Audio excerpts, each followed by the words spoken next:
Magandang araw po. Pag-asa Weather Update. Alamin na lagay ng panahon ngayong araw ng Miyerkules, November 15, 2023. At latest update sa low pressure area na binabantayan sa labas ng Philippine Area of Responsibility.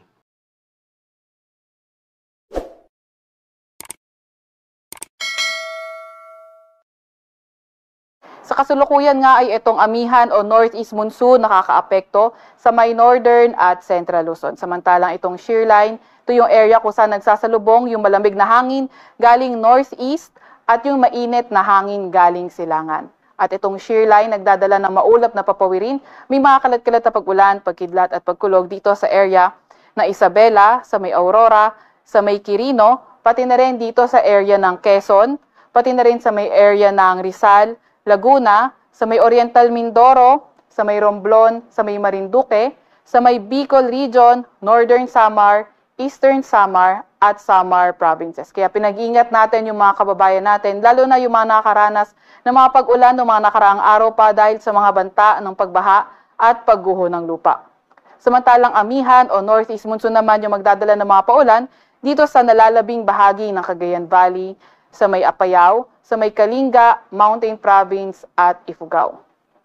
Better weather condition yung inaasahan naman natin sa nalalabing bahagi ng Cordillera Administrative Region, nalalabing bahagi din ng Central Luzon, pati na rin sa may Ilocos Region kung saan may mga tsansa lamang tayo ng mga isolated light rains.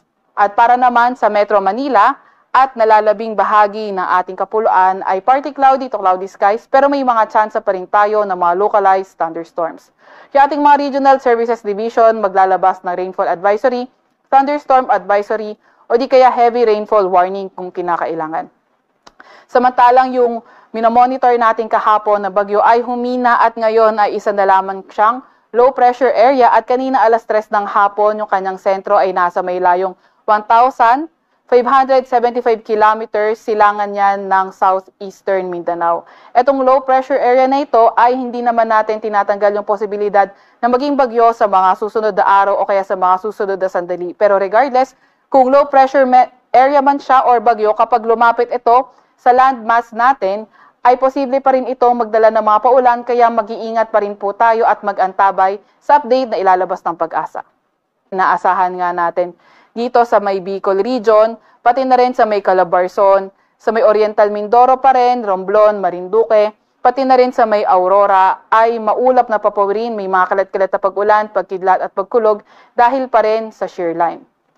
Sa may Cagayan Valley naman ay inaasahan natin cloudy skies with rains dahil pa rin sa northeast monsoon o amihan. Para naman sa may Cordillera Administrative Region, sa may Ilocos Region, sa may Metro Manila at nalalabing bahagi ng Central Luzon, better weather kung saan may mga tsansa lamang ng mga may hinang pag-ulan at sa nalalabing bahagi ng Luzon, partly cloudy to cloudy skies na may mga tsansa ng mga localized thunderstorms.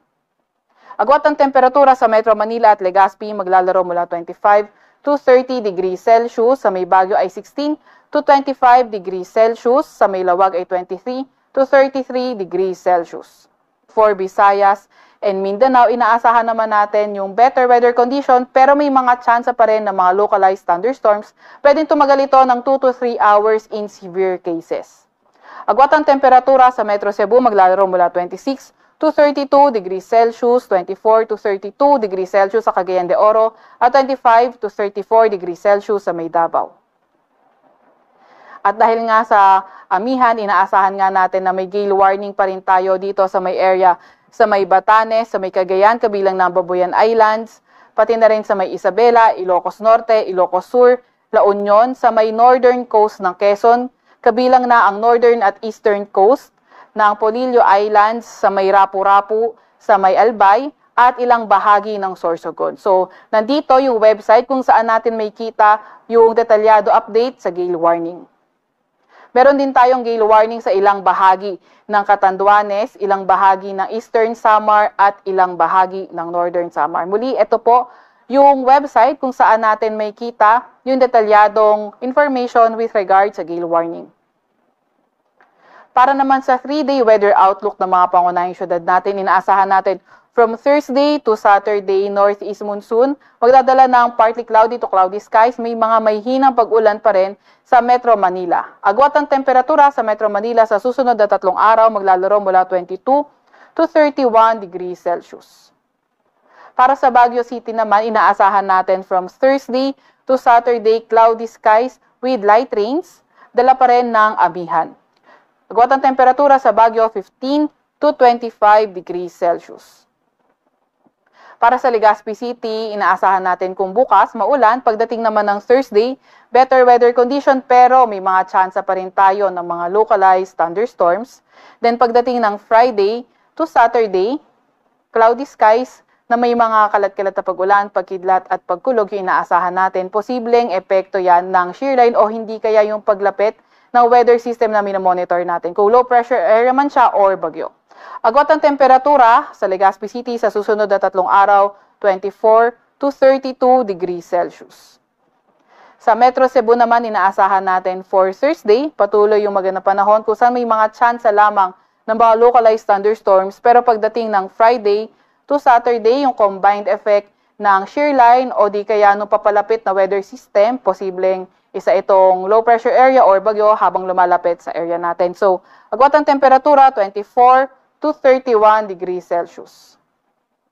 Sa Metro Davao naman, pagdating ng November 16, Thursday and Friday, cloudy skies na may mga scattered rain showers or thunderstorm yung ating inaasahan. Then pagdating ng Sabado, better weather condition pero may mga tsansa pa rin ng mga localized thunderstorms. Agwat ang temperatura sa Metro Davao, 25 to 32 degrees Celsius.